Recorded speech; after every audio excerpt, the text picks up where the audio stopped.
Hello, it is The Spice Must Flow. I'm back again. And this is my first real video where I'm going to actually talk about something.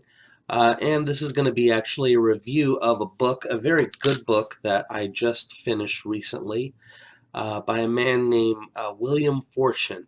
I think I am pronouncing that correctly. The name of the book is 1 Second After. And the idea behind 1 Second After, the plot, basically how it begins, is that there is an attack on the United States using a nuclear weapon set off, actually I think it's 3 of them in the book, set off above the continental United States. And they cause an electromagnetic pulse. And it basically follows a Christian college professor and the trials and tribulations he has to go through within the next few days following this. Just a little bit on the topic of EMP, as they call it, electromagnetic pulse attack.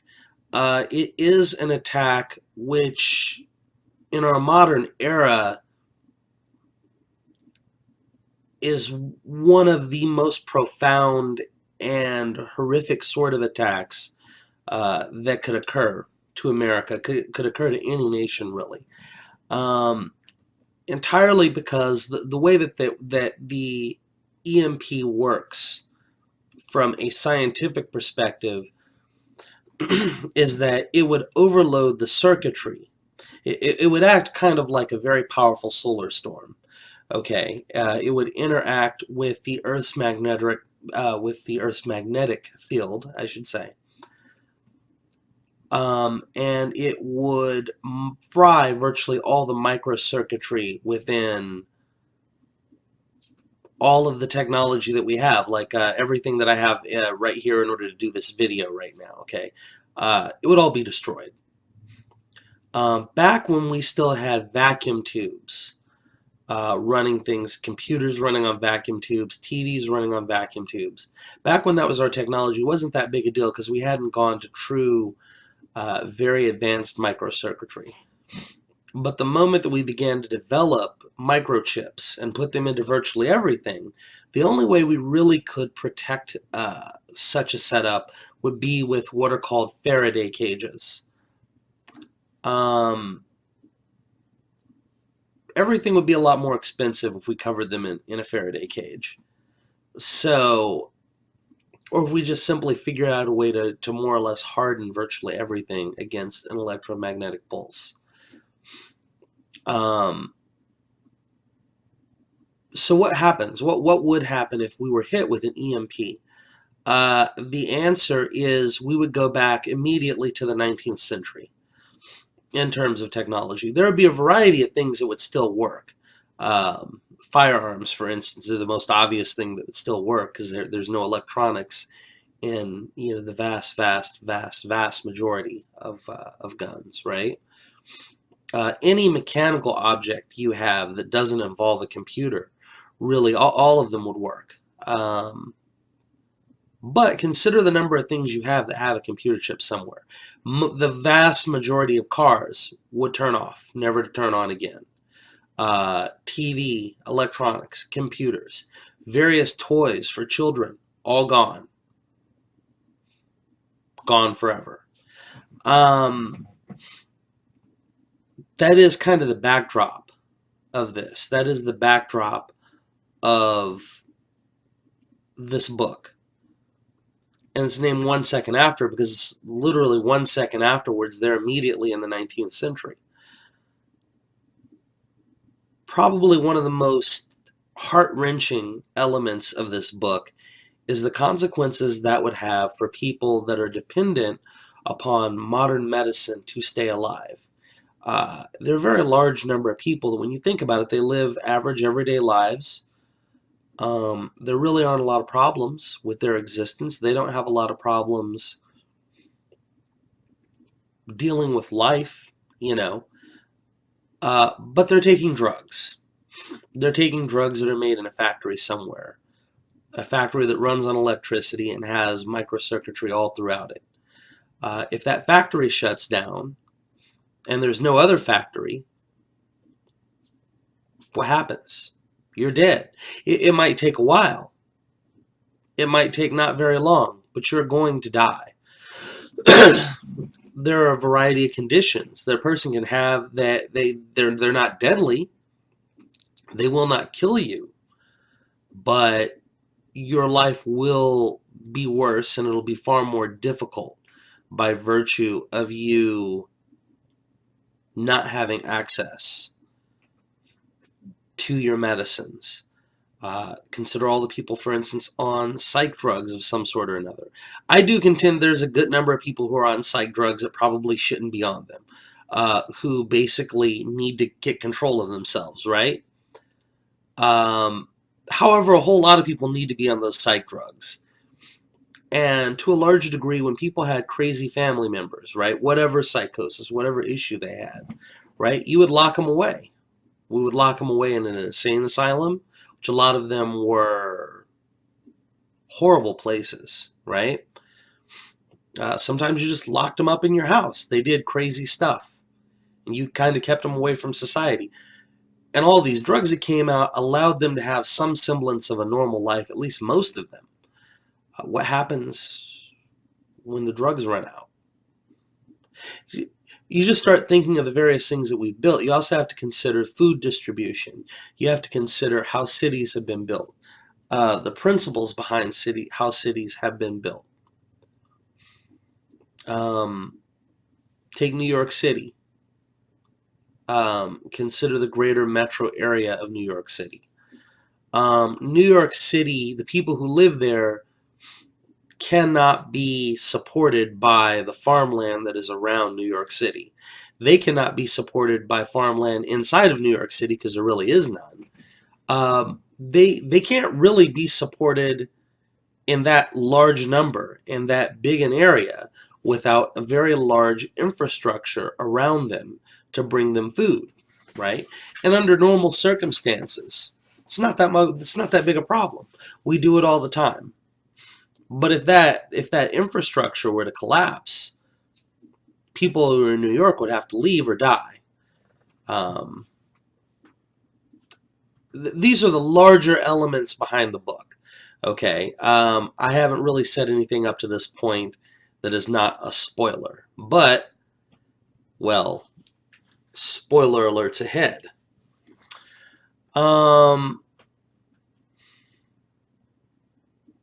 So you have the gentleman who this book follows, and he has two daughters, and one of these daughters is older. She's in her later teens. One of them is 11, I believe, when it all starts. So I think she is already 12 at this point in the book, and she has a type 1 diabetic. Diabetes is a death sentence without insulin.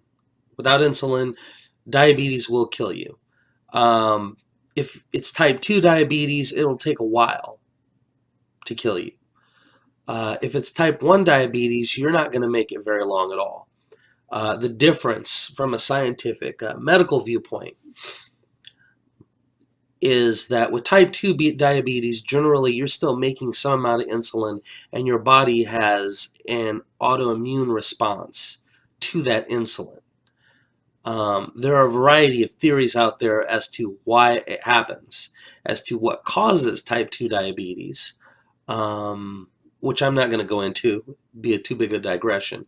But with type 1 diabetes, your body just doesn't make insulin at all. It doesn't do it. There is no insulin in your body. Your blood sugar goes up and up and up and up and up until you die, because you're not processing the sugar that is released from you digesting. That's what insulin does. Insulin helps you process sugars in your body. So if you're not producing any insulin at all, and you are not controlling your blood sugar through insulin injected into your body, you will go into a coma. There'll be a variety of things that'll happen to you first. So what happens is his daughter, who is a type 1 diabetic, who basically has a death sentence hanging over her head, the first thing is he tries to get meds. He tries to get insulin for her. Insulin has to be refrigerated. He has a good idea of what's happening ahead of time. And he tries to gather some supplies together. And he begins to talk to people within the town.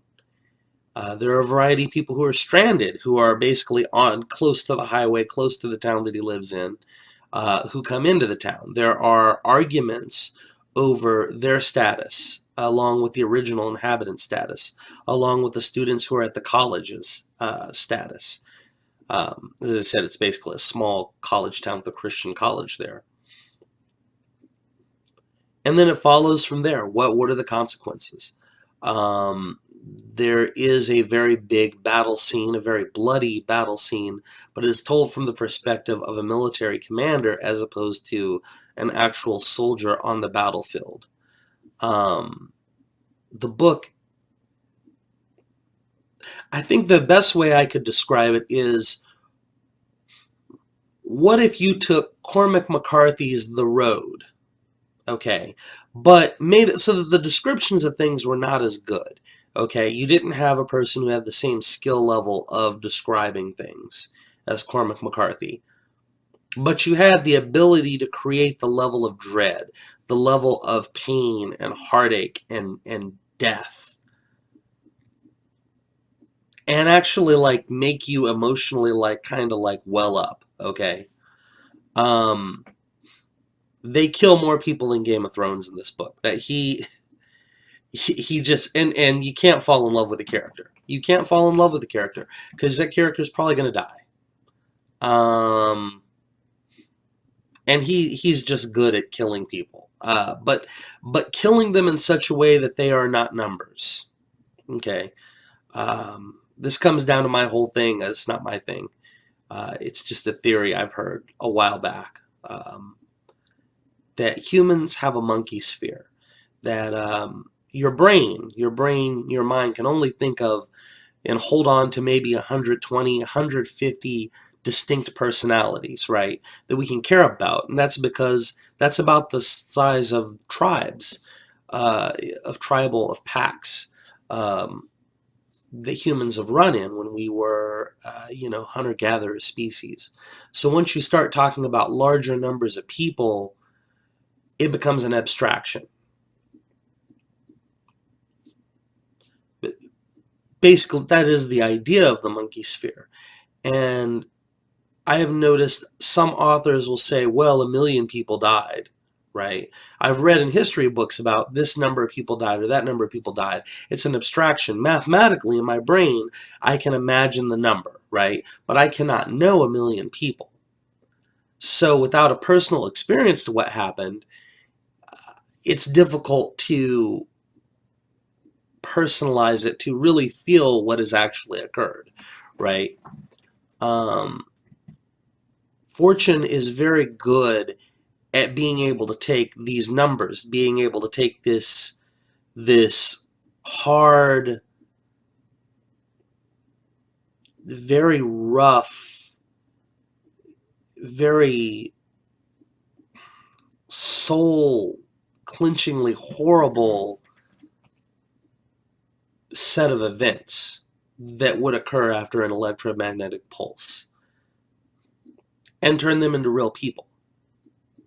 He's a very skilled author that way.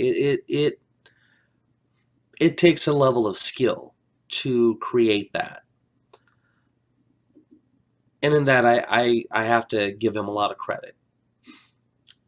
Another interesting thing is that the book is not all that political, even though Newt Gingrich wrote the foreword. I've heard that there is a sequel called 1 Year After, and that it is actually quite political. And it might be. I don't know whether I'm going to get that one or not.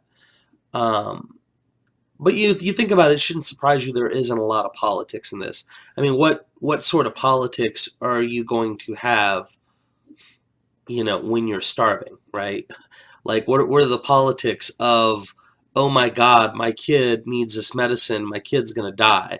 What are the politics of um, I'm hungry, I haven't eaten a decent meal in 3 months, and I'm starting to lose it? Okay, you know, the politics that they do cover are more the politics of humanity. What I mean by that is keeping humanity, right? Um, where lines are to be drawn. What will you punish a person for, and how will you punish them? What will the punishments be? Um, Everyone can agree in American society that, we generally have democratic systems. Okay, we generally try to reach a consensus through majority voting. We generally agree, and this is unfortunately becoming less common, but we generally agree that there are certain things we're not going to vote on. Okay, like, we're not supposed to vote on, do you get to keep your farm or not, right? Um, Stuff of that nature, right? So we have this idea of majority rule combined with rights, human rights that for our citizens that are not actually subject to a majority vote. Um, how does that get impacted in a world where you're right back to the conditions of 1820, but without any of the know-how that existed in 1820 for the people, that people would have, right? Um, how do you try to maintain it? How do you maintain a society? And that is basically the politics that are in there. That's part of it. Oh, these guys stole from something. Um, what is a what does a fair trial look like? Can we give them a jury trial? If so, under what circumstances? What's their punishment? Who's going to do it? Under what circumstances?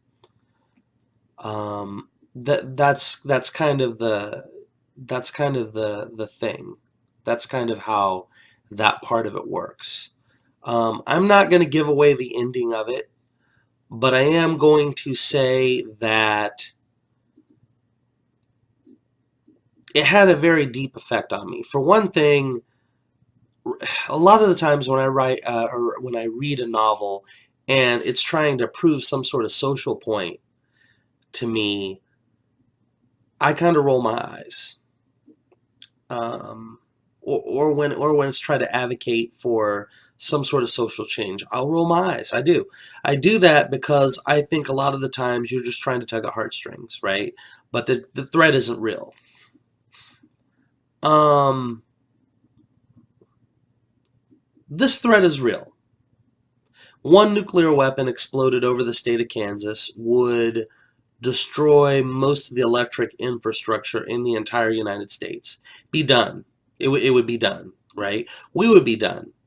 And at least half of our population would die, and that is optimistic that only half of us die. Probably over half of us die.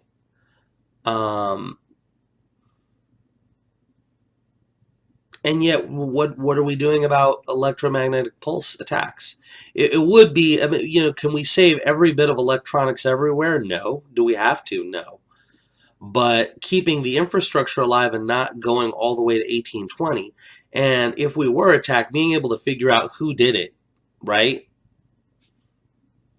I mean, don't get me wrong. That's actually part of it. The United States strikes back, and we strike back blindly. How are we going to figure out who did it if our entire infrastructure is offline? Yes, we have nuclear submarines under the ocean right now. They can wipe out any country on Earth, right? Does that matter if you don't know who to hit? Just saying, right? And this is why it is that I do believe we really need to begin hardening our electrical infrastructure. against an electromagnetic strike, and as well as, at least with certain things, like especially passenger vehicles, like cars, right? Cars, buses, things of this nature. We should obligate that certain products out there be hardened as well. The military has some level of hardening for some of their vehicles, for some of the things that they are using. But for a large number of things the military is using, they don't even harden stuff against an electromagnetic pulse attack. It's kind of crazy. It's kind of crazy. We've built up this massive military machine that has an enormous weakness behind it that can easily be exploited. But we built up our whole society around that. We built our technology so greatly without considering that there might be a weakness to it. So, my basic review of this is it's a good read. It's a good read. It'll make you think. It'll make you do the stiff upper lip thing. Well, if you're like me and you don't like to show emotion unless you're being mocking of things or laughing at inappropriate times, you're probably going to do the stiff upper lip at certain points, because there are some things that happen that are hard, that will make you think, and they will make you sad, right? Books don't often do that with me, but this one did. So as I said, I mean, it's kind of low rent Cormac McCarthy, okay, but it is really good at the emotional stuff. So I think it was well written that way. I think that a lot of the details of what happens and how it happens are very good.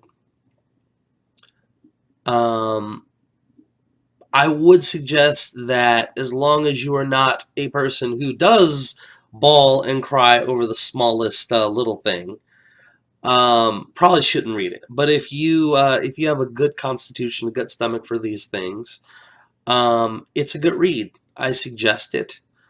Well, that's pretty much it. William Forstchen, 1 second after. Thank you. Have a good one.